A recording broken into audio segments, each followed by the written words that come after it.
Hey guys, this is TechZpert back from TechZpert.com. As some of you may have heard, the newest release of the Ice Cream Sandwich leak has been released as of April 24th, FD24 of course. It is called, I had it since the first day it released, and I was just keeping it for a few days so I could make a full and decent review video. I'm going to go ahead and post the how-to videos on how to flash your phone over FD20 onto FD24. There's multiple ways, since this is the rumored official release, since it has an OTA, an over-the-air update. And again, I don't know that for sure, but everybody's saying that it is. So we'll see soon enough. Of course, they've gotten a lot of bugs fixes and a lot of UI changes as far as menu settings and organization is involved. But let's go ahead and get started. As you see, I'm already this is the leaked version, and I do have the root installed, so it does have super user. Not much has changed for phones that don't have super user and those who do, but let's go ahead. A lot of you may want to know about the battery life. The first noticeable thing is battery life is fantastic on this phone. I've had, with 3G on, for about 3 hours, only a 6% drop in battery, which is amazing, and about 7% drop after that for I think another hour or so. And then of course I've with 9 hours on with 3G, I've only experienced about 19 to 20% battery drop, which again, for most of you who have had this phone, it's definitely greater improved battery performance as compared to other past leaks, as well as EL29 Gingerbread. Let's go ahead and jump into some graphics though. As you can see, let's go ahead and turn on, Wi-Fi is on for some reason, I don't have it connected. But let's go again and go to the settings menu. As you can see, everything seems to look the same, but then you go all the way down here and you have, in addition to two new buttons, activate this device and system updates. Activate this device comes with a lot of improved features.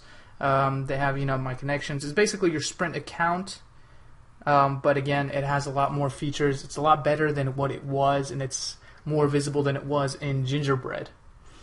The biggest thing a lot of people want to know about too was whether or not the notification bug was fixed. For those of you that don't know, the notification bug was, let's say you were in a call and you backed out quickly back to the menu. You would stop receiving notifications like the ringtones for your text messages or the vibrate. However, the pulse light would still come out. That is completely fixed finally after I don't know how many builds we went through, but it is finally fixed.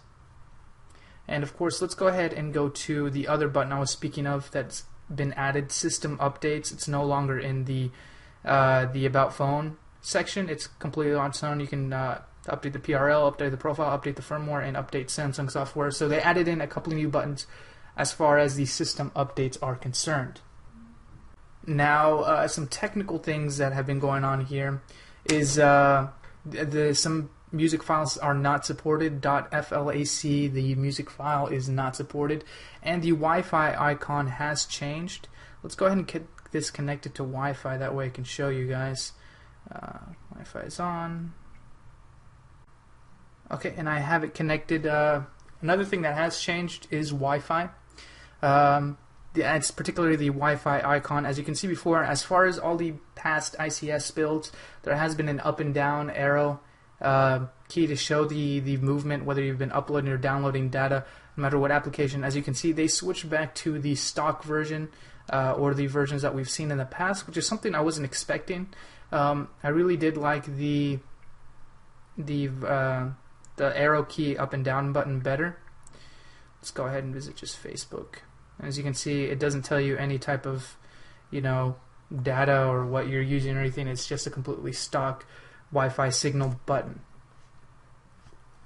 The next thing is there are a few changes added onto this. For some reason, some of the Bluetooth, if you use Bluetooth, some of it's not working.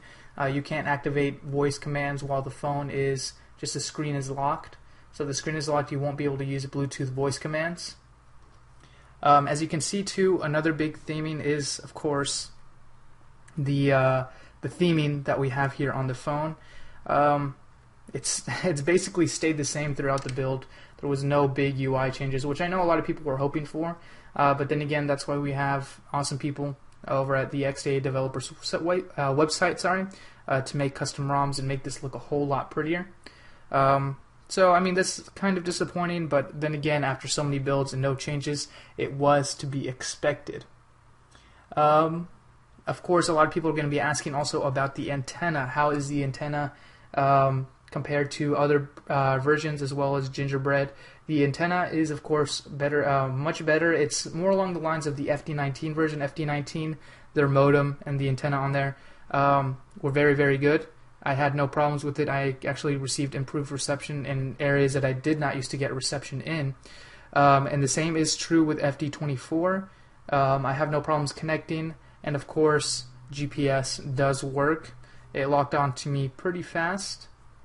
So I've had no problems with the GPS, have no problems with the antenna signal or anything like that at all. Other than that, it looks like it's a pretty solid build, with the exception of a few Bluetooth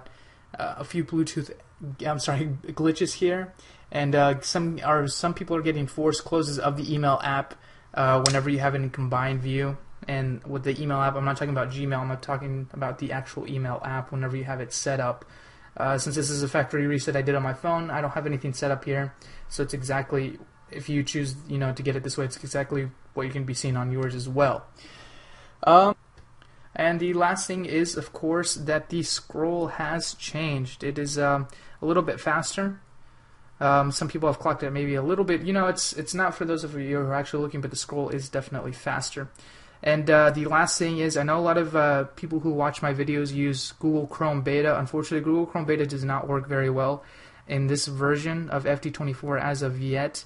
The scroll is buggy, it stops, it force closes, so I wouldn't recommend downloading Google Chrome Beta on this phone just yet until they come out with a more stable version. Again, it's not very good at all.